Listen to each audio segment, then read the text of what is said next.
बेरमपुर मध्य प्रदेश की वादियों में बसा एक खूबसूरत गांव। लेकिन इस गांव में छिपे थे कुछ ऐसे भयानक रहस्य जिन्होंने उस सदी में निवास करने वाले साहसी लोगों के दिल में भी एक खौफ पैदा कर रखा था।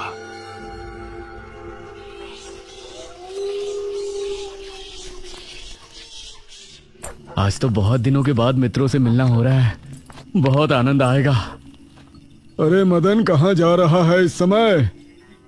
पिताजी, मेरे मित्रों से इतने दिनों बाद मिलना हो रहा है। वो सुबह होने पर वापस नगर चले जाएंगे। अरे तुझे पता नहीं क्या, आज शनिवार की रात है।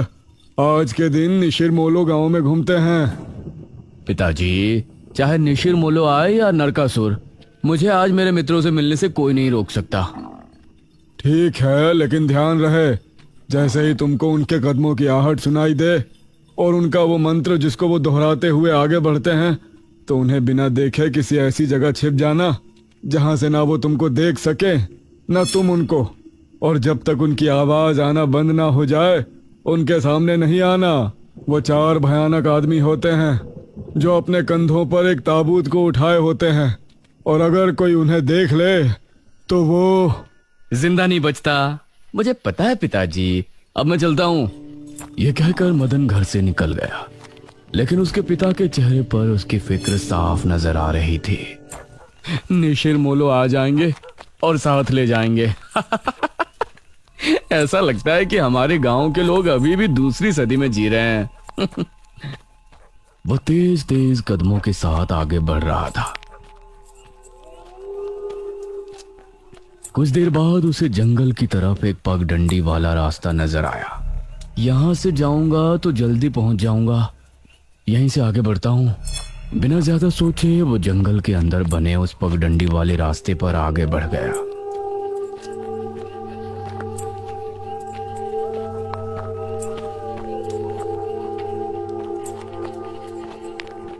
आज तो बहुत मजा आने वाला है, मिलकर खूब मदिरा पान भी करेंगे। तभी उसे भारी कदमों की आहटों के साथ कुछ आवाजें सुनाई देने लगी। इन आहटों और आवाजों को सुनकर वो एकदम से चौंक पड़ा और उसकी आंखें डर से बड़ी हो गईं। हे भगवान! वो जल्दी से झाड़ियों की तरफ भागा और उनमें छिपकर बैठ गया। वो झाड़ियों की ऊंट में बैठा लंबी लंबी सांस ले रहा था। वो आवाजें अब और ज्यादा साफ होने लगी थी। उसे यकीन था कि अब वो लोग उसके करीब ही आ रहे हैं। उसने धीरे धीरे छिपकर अपनी एक आंख से उनको देखा और वो हैरान रह गया।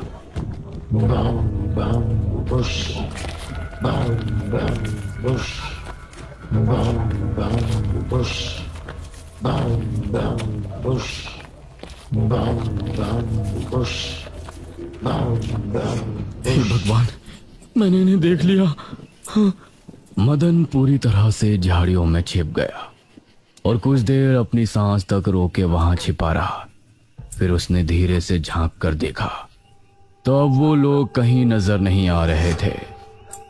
हाँ, लगता है चले गए। वो वहां से निकला और दोनों तरफ देखा तो वहां कोई नजर नहीं आया। हाँ, शुक्र है भगवान। उसने एक कदम बढ़ाया ही था कि तभी उसे फिर से वही आवाजें अपने ठीक पीछे से सुनाई देने लगी। उसने एक झटके से पलटकर देखा तो वो चारों ताबूत वाले शख्स ठीक उसके पीछे खड़े थे।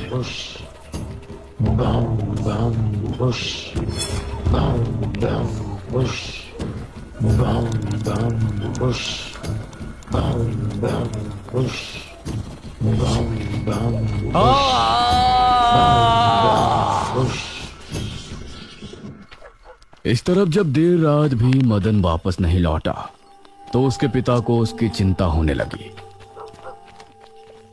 उसने गांव के एक आदमी विपुल को साथ लिया और जंगल की तरफ रवाना हुआ।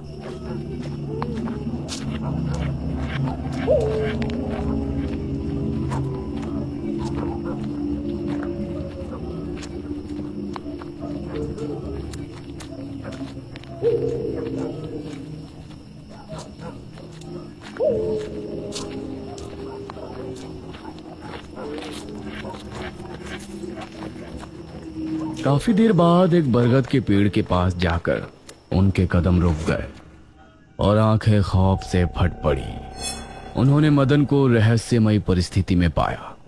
उसके चेहरे पर डर और आंखों में खौफ ऐसा नजर आ रहा था कि जैसे उसने हादसे से पहले बहुत ही भयानक मंजर देखा हो। मदन! 400 साल बाद अंधेरा जंगल, सुनसान रास्ता, चारों तरफ सिर्फ पेड़ पौधे और कोहरा। मेघना उनके बीच अकेली खड़ी थी। कोई है? क्या यहाँ कोई है? उसने कुछ कदम आगे बढ़ाए। उसके सवाल का कोई जवाब तो उसे नहीं मिला, लेकिन कुछ टपकने की टप टप की आवाज अब उसे बराबर आ रही थी। मैं यहाँ क्या कर रही हूँ? कौन लाया है मुझे यहाँ पर? वो खुद को वहां पाकर बहुत परेशान थी। तभी उसने देखा कि कोई चीज उड़ती हुई उसी की तरफ आ रही है। वो उसे हैरानी से देखने लगी। पास आने पर पता चला कि वो कोई विशालकाय भयानक पक्षी था। बचाओ! मेघना उससे बुरी तरह से डरकर भागने लगी और वो उसका पीछा कर रहा था। मेघना ने उसे पीछे पलटकर देखा तो वो उसको पकड़ने ही वाला था, लेकिन तभी मेघना एक पेड़ से टकराई। उसने देखा कि उस पेड़ से हरे रंग का पानी टपक कर नीचे गिर रहा था। मेघना उस हरे पानी को गौर से देख रही थी। तभी अरे ओ मेघना, उठ जा यार, कब तक सोएगी? मेघना आंखें मलते हुए नींद से जागी। उसने देखा कि सुबह के 9 बज चुके थे। ओह शिट, हम तो लेट हो गए। तूने मुझे उठाया क्यों नहीं? मेघना अपनी एक पार्टनर इशिता के साथ दिल्ली में रह रही थी, जहां वो एक लैब में काम किया करती थी। दोनों ने साथ नाश्ता किया और फिर तैयार होकर अपनी लैब के लिए निकल गई।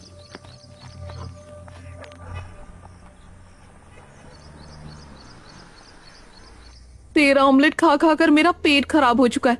रोजाना कच्चा ही बनाकर दे देती है। शुक्र मना कि कच्चा भी खाने को मिल तो रहा है। तेरे भरोसे रहेंगे तो वो भी नहीं मिलने वाला। सोकर ही 9 बजे उठती है।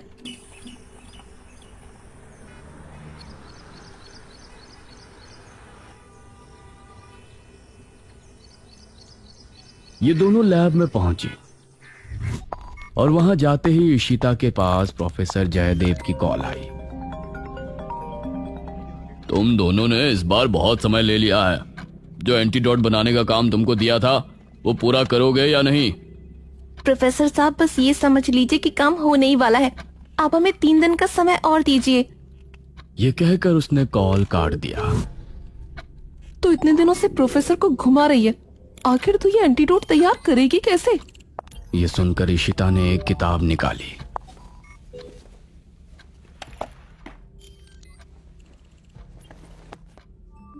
यार देख ये किताब, इसमें बहुत से ऐसे लिक्विड के बारे में लिखा है जिनकी कहानी पुरानी दंत कथाओं और लोक कथाओं से जुड़ी है। तो तू कहना क्या चाहती है? मुझे इस किताब में बहुत ही अनोखे लिक्विड के बारे में पता चला है, जिसे मृत्युंजय अमृत कहते हैं। हम उस लिक्विड का टेस्ट करेंगे और अगर वो हमारे काम का निकला तो उसे यूज भी कर सकते हैं। मृत्युंजय अमृत? देख, मैं तेरे साथ कहीं नहीं जाने वाली हूँ। ये सब बातें बकवास होती हैं। अरे देख तो सही, इस पेड़ से हर पूर्णमासी की रात ये हरा लिक्विड टपकता है। तभी मेघना ने देखा कि उस पन्ने पर किसी मृत्युंजय अमृत के बारे में लिखा था और उसमें ठीक वही पेड़ दिखाया गया था जो मेघना रोजाना अपने सपने में देखा करती थी। मतलब उस हरे पानी की बात ही इस किताब में लिखी थी। हे भगवान! क्यों हिला डाला ना, है ना इंटरेस्टिंग? मेघना ने कुछ सोचा और फिर जवाब दिया, हाँ तो हम दोनों कल ही बीरमपुर गांव के लिए निकलते हैं।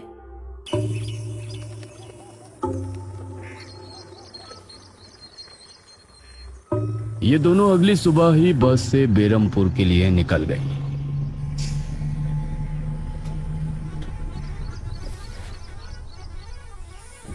वैसे एक बात बता, तू मेरे साथ वहां जाने के लिए एक ही बार में कैसे राजी हो गई?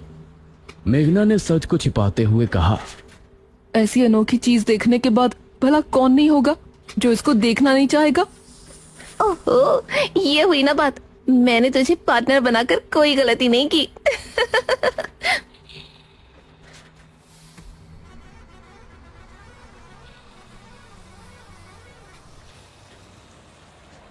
ये दोनों 5 घंटे के सफर के बाद एक जगह उतरी। इनके ठीक सामने एक बड़ा सा गेट था जिस पर नाम लिखा था। बेरमपुर। इशिता और मेघना ने जैसे ही गेट के अंदर कदम रखा तो अचानक से मौसम बदला।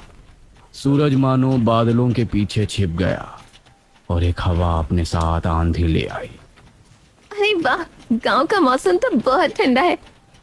इधर गांव के लोग भी अचानक बदलते मौसम को देखकर हैरान रह गए। अरे ये क्या, अभी तक तो काफी गर्मी थी, ये अचानक आंधी कहां से आ गई? मुखिया जी, लगता है बारिश भी जरूर आएगी। इधर मेघना और इशिता दोनों ही गांव की तरफ बढ़ रही थी। यार, ये गांव के लोग ठीक तो होंगे ना? गांव के लोग तो ठीक ही होते हैं, अजीब तो हम शहर वाले होते हैं। ये बात तो तूने बिल्कुल पते की कही। इशिता और मेघना दोनों गांव के चौक पर पहुंची। वहां एक कुआं भी था और वहीं मुखिया भी 2 आदमियों के साथ खड़ा था। अरे बच्चियों, तुम दोनों कौन हो? अब नमस्ते जी, मेरा नाम इशिता है और यह है मेरी दोस्त मेघना। अच्छा बेटा, वैसे हमारे गांव में किस वजह से आना हुआ?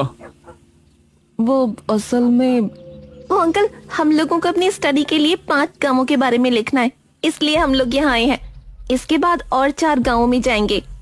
ओह अच्छा, फिर तो ठीक है बच्चों, हम तुम्हारी जितनी हो सके उतनी मदद करेंगे। जी अंकल, क्या हमें यहाँ कुछ दिन के लिए रहने के लिए कोई घर मिलेगा किराए पर? अरे बच्चों, तुमको किराए की घर की क्या जरूरत है? तुम दोनों जब तक चाहो मेरे ही घर में रह सकती हो। ठकुराइन वैसे भी लड़कियों से बहुत प्यार करती है। जी शुक्रिया अंकल।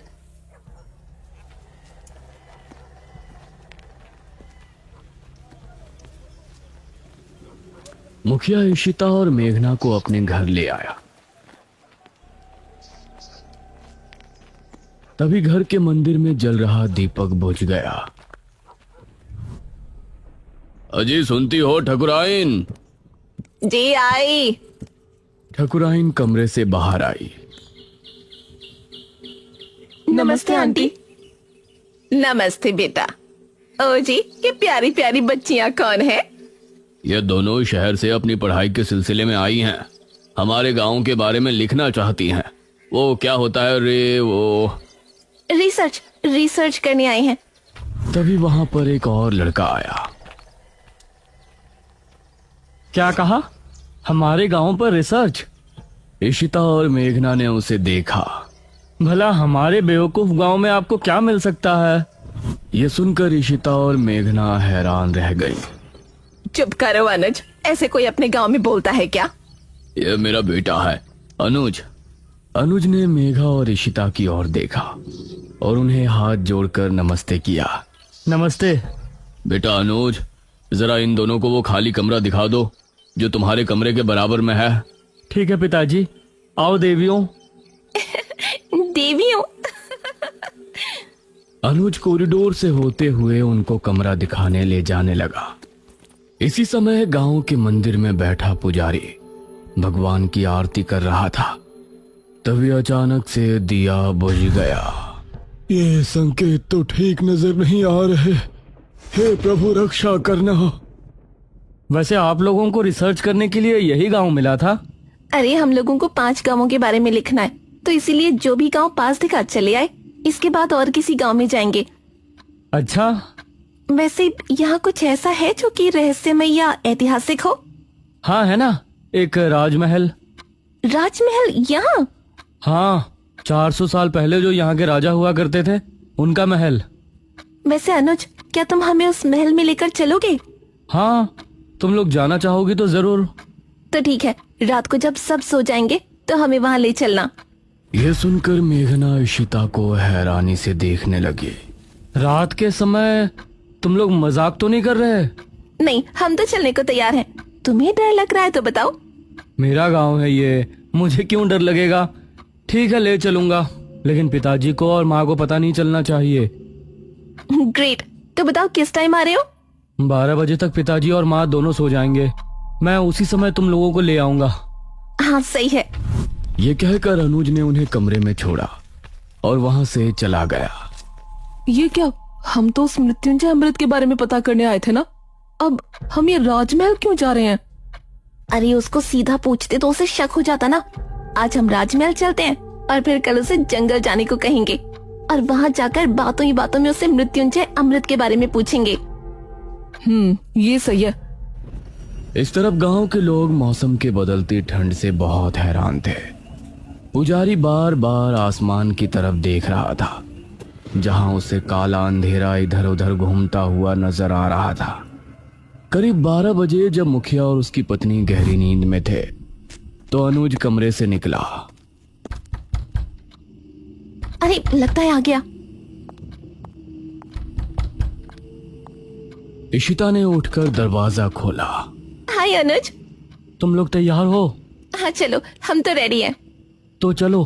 अनुज इनको लेकर घर से निकला और इन्होंने 2 गलियां पार कर ली थी। उफ, तुम्हारे गांव में हवा इतनी ज्यादा चलती है क्या? रोज तो नहीं चलती, लेकिन शहर की 2 लड़कियों के साथ लगता है उनके शहर का प्रदूषण भी आंधी के रूप में साथ आ गया। कुछ देर चलने के बाद ये तीनों एक बड़े से राजमहल के सामने खड़े थे, जिसे देखकर मेघना को कुछ याद आने लगा। ऐसा लगता है कि इस राजमहल को मैंने पहले कहीं देखा है। ये है राजमहल राजा सूरजभान का। वाकई में काफी आलीशान है। यह कहते हुए इशिता ने अपने कैमरे में उसकी एक फोटो ली। हमें खिड़की से अंदर जाना पड़ेगा, इसका दरवाजा सालों से जाम है। ये तीनों एक खिड़की के रास्ते राजमहल में पहुंचे और वहां की हर एक चीज मेघना को जानी पहचानी लग रही थी। इस तरफ गांव में आंधी का बहाव बढ़ने लगा था। सभी अपने अपने घरों में आराम से सो रहे थे।